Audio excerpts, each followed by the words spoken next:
Hello. Welcome to the second issue of Critical Thinking with the Erudite Pragmatist. Kind of a catchy title, I thought.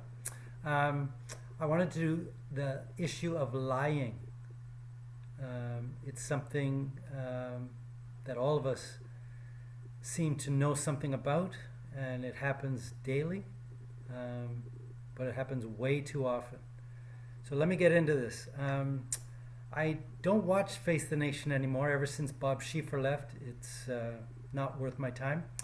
But in my news feed, it came up that Colin Powell was on. So I decided to go back and watch the issue. So Colin Powell came on, and he picks his spots very carefully. He only comes on once in a while. He's very careful about when he talks. But he came on, and the impetus of what he was saying was that Donald Trump lies. Wow, what a revelation. That's sarcasm. Yes, we know Donald Trump lies. He's had over, I believe the Washington Post or whoever's monitoring his lies, the number's up to about 20,000. Chomsky also talks about this. He says that Donald covers both sides, so that later he can then say, see, I was right. Anyone who doesn't know that Donald Trump lies either doesn't watch news or is just oblivious to the world around us. Of course he lies. But this message coming from Colin Powell has to be the height of hypocrisy. Let me explain why. Many people seem to think Colin Powell is this revered figure who people think is very clever and very wise man. I never bought into this. He's an army man, plain and simple. I just thought of something. I remember when he went on with Meet the Press, when they had Tim Russert, who was the best, in my opinion, anyway, about interviewing people, because he gave questions on both sides. He didn't lob these softballs that everyone seems to now in the news. He had hard-hitting questions, like they do in the UK with Hard Talk. They give you tough questions and try to pin you down and then see how you answer their questions then. Anyways, Colin Powell was on with Tim Russert, and he said the U.S. Army has the best soldiers. I found this laughable. I knew a guy who was in the Canadian Army, and I asked him about the different countries and their army personnel, and he said, I just found it interesting. I hope I do it justice. The story was great. He said the Canadians would come along.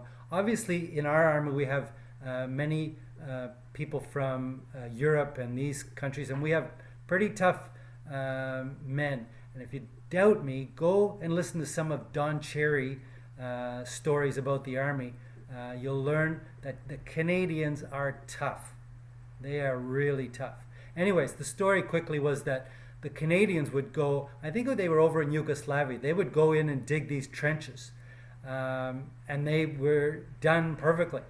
And a little while later, the Americans would come by, and they would tell the Canadians, move along, go dig another one. This one's ours. Of course, I don't know if the Canadians couldn't, or it was just easier to move along and not argue. But this is just a minor issue, obviously. But to say that the American soldiers are better than any other army is just not true, simply put. Okay. Anyways, that's just a small anecdote. Anyways, getting back to the main issue, Colin Powell, to say what he did about Trump is just the height of hypocrisy, plain and simple, to keep it easy for you to remember. It's just not valid for him to say, call someone else out about lies. Now, one of my favorite writers and podcasters is Malcolm Gladwell. I love the stuff he does. He's very insightful. Anyways, his most recent book, Talking to Strangers, he posits that the average person can't tell if someone is lying. Okay, he gives lots of examples, and he makes this case. I do recall, I didn't write it down, but I do recall someone taking issue with this. Not the whole part of his thinking, but that, that some of it may not hold as just wholly true. And I'm not sure I agree either. It's a good theory, and he does some good thought into the premise, and I like it, but I'm not sure I just wholly agree with it. And I'll tell you why. I remember when the UN had a meeting about Iraq and WMDs. And I sat myself down in front of the TV and began to watch Colin Powell give his address. It was in the news leading up to it for about a week. It was a very important speech.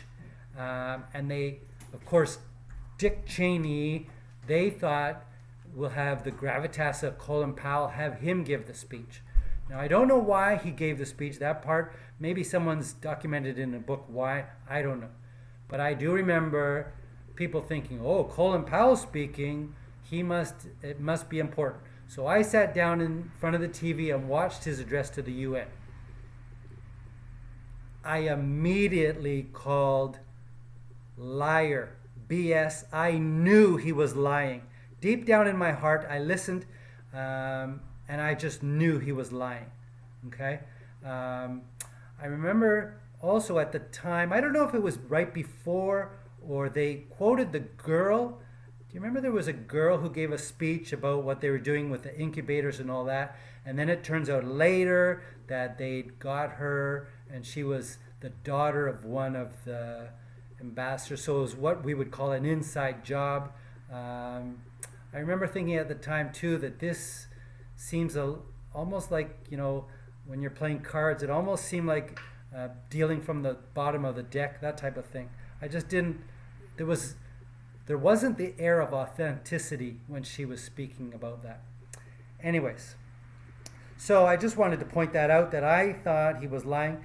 I also mentioned that there were plenty of people who were bringing up that it wasn't necessarily true. There was Scott Ritter, who I thought was a real truth teller, a real insightful, honest guy. And I remember watching the coverage. Anything to do with him, I would read and listen to. And he was saying they don't have WMDs. They quickly marginalized him, as we say. They stopped him telling the truth. But I remember that was my first clue that something doesn't smell right when Scott Ritter was saying they don't have it. Okay.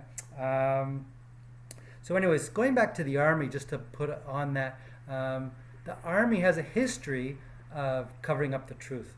When you think Rosie O'Donnell went on her show when she was still on The View, I think it was, talking about Gulf of Tonkin, my ears perked up when I heard that. She's one of the few people who've brought that up. I remember that issue very clearly. And MASH also did an episode, if anyone ever used to watch MASH from years ago, and the man says, once the shooting starts, nobody knows who started it. And that's a good place to think of the issue. The Army and Donald Rumsfeld, they don't tell the truth. Vietnam, right? So there's a history of the Army not telling the truth. Walter Cronkite called them out. Then, after that, they tried embedding journalists, and they felt they could change the coverage that way. But the Army doesn't have a history of telling the truth. And I just wanted to end on a note. I remember when someone asked me, who do you think is going to win the election? I did choose Donald Trump, but it's not me. It was based on Michael Moore's coverage.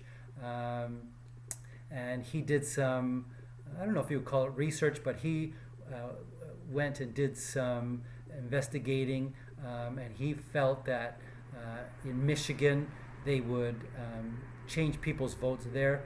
Then later, when I heard Michael Moore's podcast Rumble, I guess he talked to Ralph Nader, which I didn't know. He was very, this coverage didn't make it to me. Anyways, Michael Moore had a history with talking with Ralph Nader, and I guess after, remember with Gore not being elected, and people blamed Nader, which I thought was really unfair. But I didn't know that Michael Moore said they told, you can go on Michael Moore and get exactly what was said, but I just remember listening to this a few months ago that Nader took his name off the ballot in Florida because they thought that would be a really close election. But anyways, Michael Moore, I find him to be very good. I like information that comes from him. And what is special about Michael Moore is he says, if I've said something wrong, or if you find something, come and ask me about it. Talk to me about it. But Michael Moore is honest, right? He gives you his opinion and he's honest. And he says, if I've made a mistake later, if he made something that's not true, he'll retract it. But he'll tell you why he believes what he does. But the thing about him is he's honest. And very few others around now can be said about them. Okay, so that's it for me today. Please go to subscribe to Critical Thinking with the Erudite Pragmatist. Okay, bye bye.